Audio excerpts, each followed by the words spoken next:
दोस्तों, जो लोग ऑप्शन बायर हैं, जो लोग ऑप्शन बाइंग करते हैं, उनको ऑप्शन बाइंग करते समय किन किन सारी परेशानियों का सामना करना पड़ता है, आज हम उन सारी चीज़ों के बारे में चर्चा करने वाले हैं। तो चलिए शुरू करते हैं। मान लीजिए कि हमने कोई भी ऑप्शन 100 रुपये के प्राइस पे खरीदा। मान लीजिए हमने कोई भी ऑप्शन 100 रुपये की प्राइस पे खरीदा, और अगर मार्केट हमारे फेवर में जाती है तो ये 100 रुपये की ऑप्शन 110 हो जाती है। और मार्केट अगर उतना ही, जितना हमारे फेवर में गई थी उतना ही अगर मार्केट हमारे फेवर से अपोजिट आ जाती है तो ये प्रीमियम 20 से 30 पॉइंट डाउन हो जाती है। ऐसा क्यों? अगर मार्केट हमारे फेवर में गई तो 10 पॉइंट, अगर उतना ही मार्केट हमारे फेवर से अपोजिट चली गई तो 20 से 30 पॉइंट प्रीमियम डाउन कर दी जाती है। ऐसा क्यों? ऑप्शन बायर के साथ यही होता है। तो ऐसा क्यों होता है? तो इसके पीछे का कारण है भिक्स। इसके पीछे का कारण है भिक्स। तो भिक्स का रूल है, अगर भिक्स बढ़ेगा, भिक्स का रूल है, अगर भिक्स बढ़ेगा तो ऑप्शन में प्रीमियम ऐड कर दी जाएगी, और भिक्स डाउन होगा तो ऑप्शन की प्रीमियम डाउन होती चली जाएगी। दोस्तों, अगर भिक्स बढ़ेगा तो ऑप्शन में वोलेटिलिटी बढ़ेगी, अगर वोलेटिलिटी बढ़ेगी तो ऑप्शन की आईवी बढ़ेगी, और ऑप्शन की अगर आईवी बढ़ेगी तो ऑप्शन की प्राइस बढ़ेगी। सेम उसी तरह अगर भिक्स घटेगा तो ऑप्शन की वोलेटिलिटी घटेगी, और वोलेटिलिटी घटेगी तो ऑप्शन की आईवी घटेगी, और अगर आईवी घटेगी तो ऑप्शन की प्राइस भी घट जाएगी। ये एक बहुत बड़ा रूल है ऑप्शन बाइंग का। इसलिए कभी भी अगर भिक्स अप ट्रेंड में हो तो हमें ऑप्शन की बाइंग करनी है, क्योंकि हम भिक्स अगर अप ट्रेंड में है तो ऑप्शन की प्रीमियम बढ़ती जाएगी।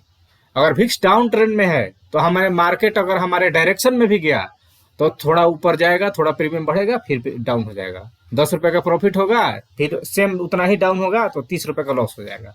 इसलिए हमें कभी भी राइजिंग भिक्स, अगर भिक्स राइज हो रहा है, भिक्स बढ़ रहा हो तो हमें ऑप्शन की बाइंग करनी है, अदरवाइज ऑप्शन की बाइंग नहीं करनी है। अगर कभी भी भिक्स अगर डाउन हो तो हमें ऑप्शन की सेलिंग करनी है। तो ये सारी चीजों को हमें ध्यान में रखना है। तो चलिए एक इंडिकेटर के थ्रू इन सारी चीजों को पता लगाने की कोशिश करते हैं। तो हमारा सबसे पहले ये सारे इंडिकेटर को हटा लेते हैं, fractal, chaos band, Bollinger band. Okay, हम यहाँ पे दो सिंपल ही मूविंग एवरेज लगाएंगे। सिंपल सा एक 5S में, इसका कलर हम कर देंगे ग्रीन।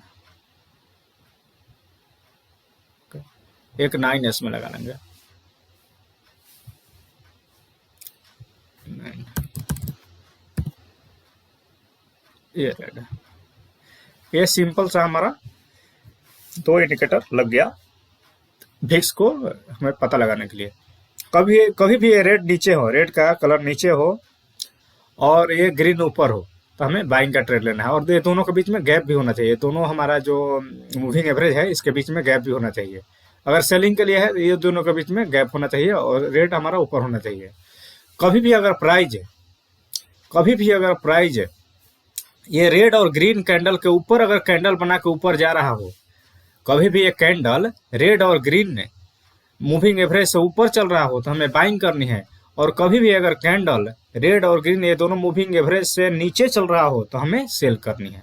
ये अगर बात कभी भी मार्केट अगर ऐसा चल रहा है तो वैसे मार्केट में हमें रिस्क नहीं लेना है, ऑप्शन बायर को खास करके। एक मार्केट नीचे, ये हमारा कैंडल नीचे क्लोज कर रहा है, ये दोनों हमारा मूविंग एवरेज के नीचे क्लोज कर रहा है, तो हमें सेल का इधर ट्रेड लेना है। ये मार्केट ऊपर गया, ऊपर कैंडल रहा है, यहाँ पे हम बाइंग के लिए रिस्क ले सकते हैं। यहाँ पे देखिए, यहाँ पे बाइंग का हमारा अपॉर्चुनिटी है। तो ये सारी मार्केट को हमें, यहाँ पे भी देखिए मार्केट ऊपर गया, ये दोनों यहाँ पे ट्रेंड चेंज हो गया और भिक्स ऊपर गया, तो हमें बाइंग का ट्रेड लेना है। तो ये सारी चीजों को हमें पता लगाना है ऑप्शन में। यहाँ पे देखिए हम ये दोनों कैंडल पूरा ऊपर चल रहा है, ये पूरा कैंडल हमें मूविंग एवरेज के ऊपर चल रहा है, तो हमें बाइंग का ट्रेड लेना है। तो ये मेन इंपॉर्टेंट चीजों को ध्यान में रखते हुए हमें ट्रेड करने हैं। ट्रेड करना है। ओके दोस्तों, मिलते हैं नेक्स्ट वीडियो में।